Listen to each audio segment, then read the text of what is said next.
Kerala Vastralayam, Pattambi road, Kunnamkulam.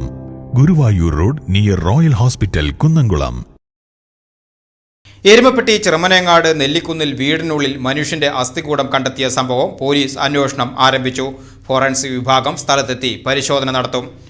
Cherumanengad Nellikunnu പാടശേഖരത്തിന് സമീപം ആൾതാമസമില്ലാത്ത വീടിന്റെ പിറകിലത്തെ വരാന്തയിലാണ് കുഴിച്ചിട്ട നിലയിൽ തലയോട്ടിയും അസ്ഥികളും കണ്ടെത്തിയത്.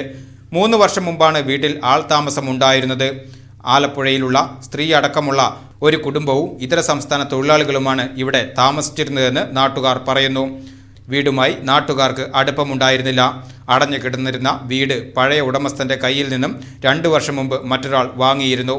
കഴിഞ്ഞ 2 ദിവസങ്ങളിലായി ഓടിട്ട വീടിന്റെ അറ്റകുറ്റപ്പണികൾ നടത്തി വരികയായിരുന്നു. ഞായറാഴ്ച വൈകിട്ട് വീടിന്റെ പുറകിലെ ചായ്പിൽ നിലം പൊളിക്കുന്നതിനിടയിലാണ് അസ്ഥികൂടം കണ്ടെത്തിയത്.